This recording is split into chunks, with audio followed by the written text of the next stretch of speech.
Tonight we gather here in Milwaukee at one of the most crucial moments in American history.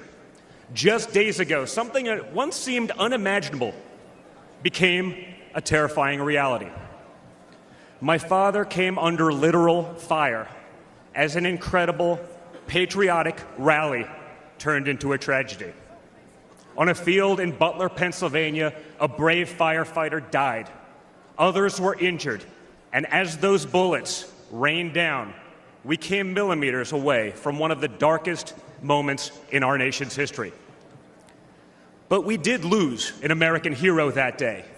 We wish that he were with us tonight, but his memory will live on forever in the hearts of his family, his community, and the nation that he loved.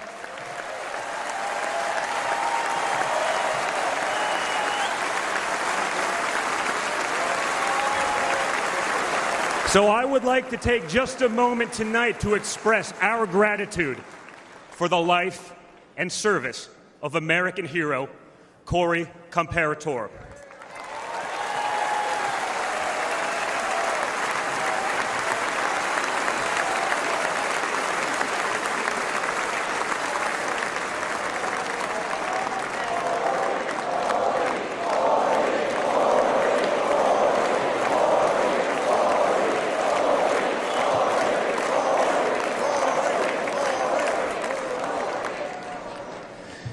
They say you can't truly know how you'll respond in a moment of danger until you're actually confronted with it.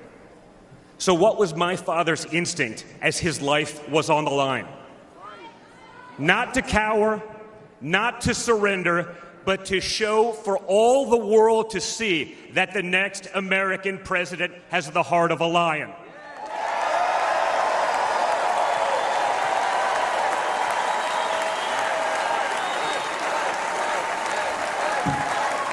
That the next American president has the courage to put the American people first once again. And in that moment, my father didn't just show his character, he showed America's character. When he stood up with blood on his face and the flag at his back, the world saw a spirit that could never be broken.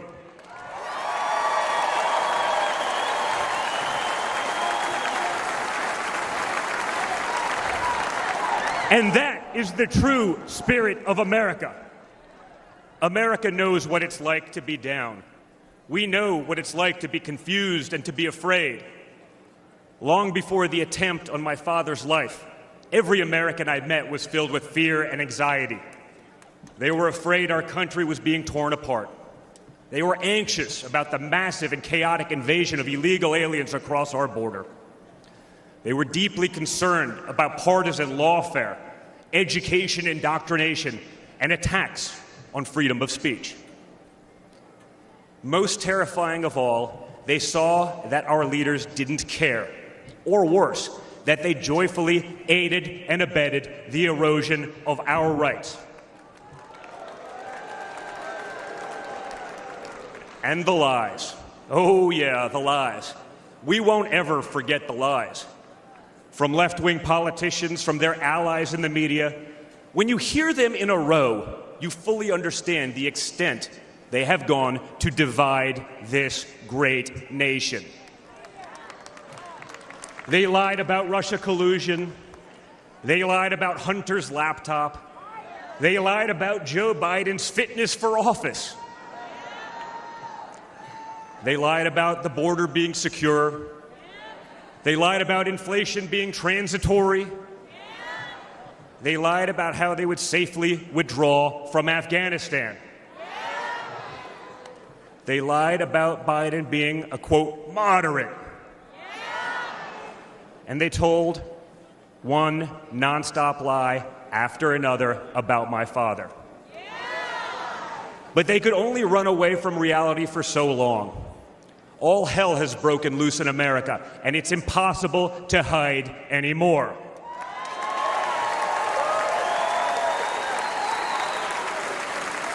Remember Build Back Better? Instead, we got broke, bumbling Biden. Nothing is built, nothing is back, and nothing is better. Bridges are collapsing, our credibility is crumbling, and our money is worth less and less every single day. It was just one giant bait and switch, and normal Americans are the ones left holding the bag. Housing costs, gasoline prices, grocery bills just keep going up. Wave after wave of illegal aliens, deadly drugs keep pouring across our border. Meanwhile, pro-crime district attorneys have turned our cities into giant crime zones. They've turned criminals into victims, prosecutors into criminal defense attorneys, and police into public enemies. Left-wing activists are pretending to be educators, teaching our kids that there are 57 genders, but they can't even define what a woman is. On one hand, they think free speech protects their right to expose your children to explicit drag shows. On the other hand, they want to put you in jail for making a meme. It's like the entire world has been turned upside down. Does any of this sound like a country that's going in the right direction? And honestly, who is actually running the country anyway? It's obviously not Joe Biden. So who are they asking us to elect? Seriously, who's running things? Does anyone really know? Is it Jill? Is it Hunter? Barack Obama? Maybe it's the ghost of Corn Pop.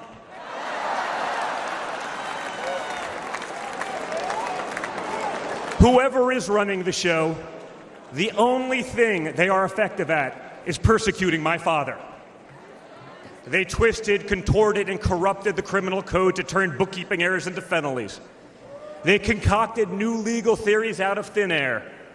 They imposed gag orders on my father because the last thing a defendant should be able to do is defend himself, right? They punished him for merely speaking the truth. They say they hate Vladimir Putin, but it sure seems like they've spent a lot of time copying his playbook.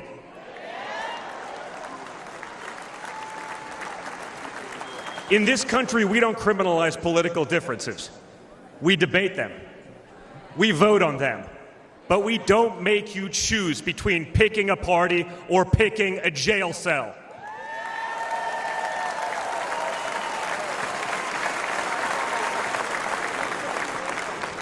There was a time when the Democrats really wanted what was best for America, even if they had a different way of getting there. It was the party of Franklin Roosevelt, John F. Kennedy, Martin Luther King Jr. You may have disagreed with that party, but at least you could respect it. But this new extreme Democrat Party, they want us to somehow believe that the only way forward is going backwards, where hiring decisions are based solely on race, where justice is only for those with the right opinions, where streets are a luxury only for the elite, where economic opportunity exists only when you know the right people. Right now, the America we all grew up with, the America that we love, feels like an old photograph where you sit down with your children and tell them what life used to be like. You look back at that America and remember a country that was confident and proud, an America that knew who it was and what it stood for. And it could all feel like a distant memory. Somewhere along the way we stumbled. Somewhere along the way we lost ourselves. But we can't live on nostalgia. Yes, America was great, but our greatest days are yet to come.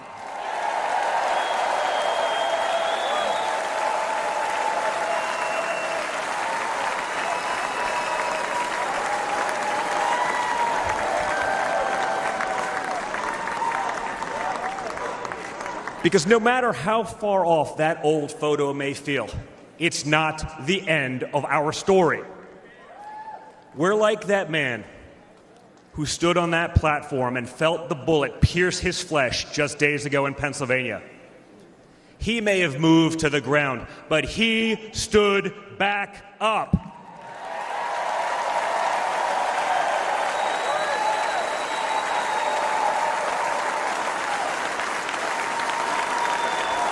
And when he did, my father raised his fist into the air. He looked out at the crowd, and what did he say?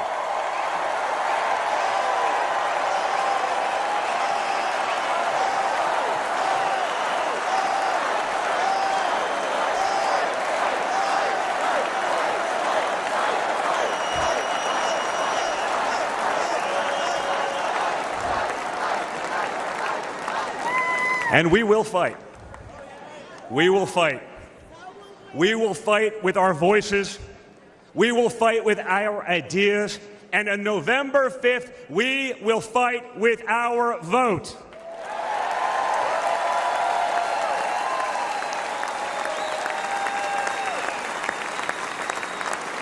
I've always been proud of him, but I've never been prouder of my father than I was in that moment. That's when the world found out that there is tough, and then there's Trump tough.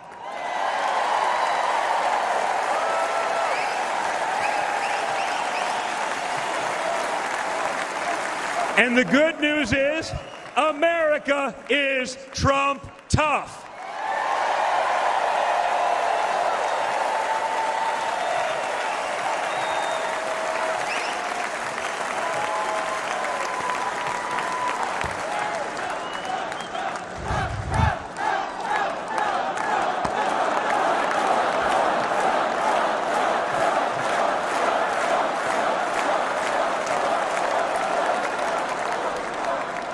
In 1912, more than a century ago, another legendary Republican president came right here to Milwaukee. At a political rally less than 1 mile from where we stand tonight, Teddy Roosevelt was struck by a would-be assassin's bullet. But he didn't quit either. He finished his speech and he kept fighting.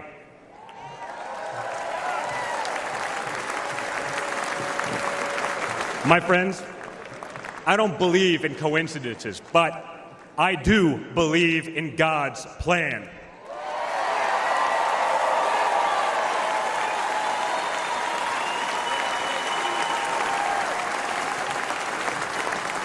Today, Teddy Roosevelt's man in the arena has a name, and it's Donald J. Trump.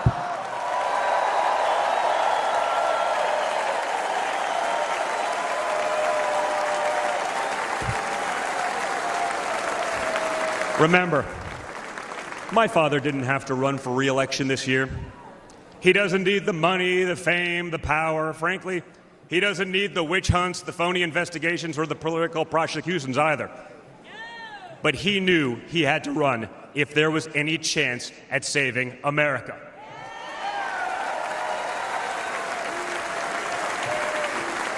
He's not doing it for himself.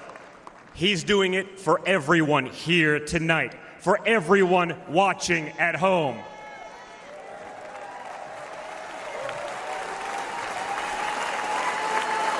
No matter who you are, you can be a part of this movement to make America great again. Look at me and my friend J.D. Vance, a kid from Appalachia and a kid from Trump Tower in Manhattan.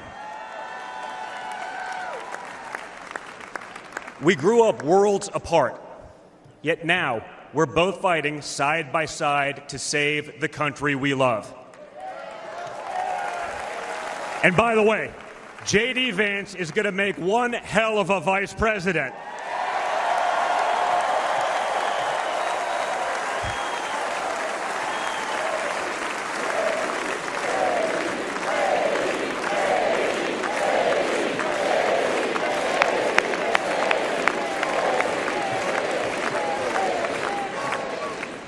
For those of you who have tuned out politics or have never even voted, I want you to know, if you're looking for a better life, a more prosperous future, a safer, more wholesome and patriotic place to call home, there's room for you in this party and in this movement.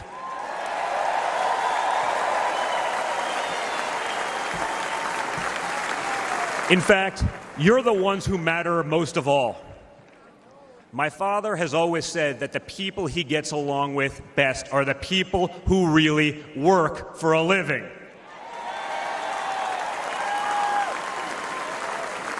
It's because of his background as a builder in construction, right? In construction, it doesn't matter how smart your architect is if you don't have the best guys laying the bricks. People with grit, people who get their hands dirty. That's a big problem with Washington, D.C. Most of the bureaucrats who rule over us have never built anything in their lives. It's time to build something real, something tangible, something that will last and leave this country better off for our children. That's my father's mission.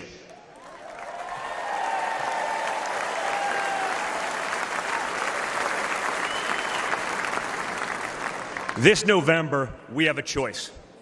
It's a choice between one team that wants to build this country up and another that wants to tear this country down.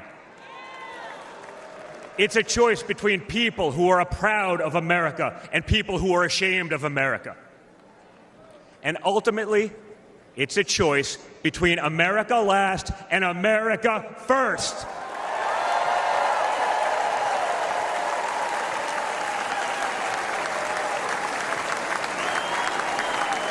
So if you love this country from the bottom of your heart, if you want to bring back common sense, if you want to save the American dream, if you want to stand up and fight for the future of our nation, you must re-elect my father, Donald J. Trump.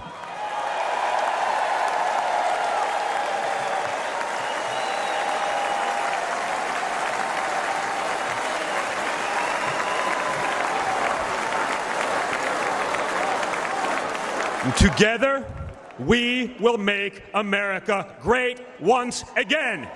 Thank you. Thank you, Wisconsin.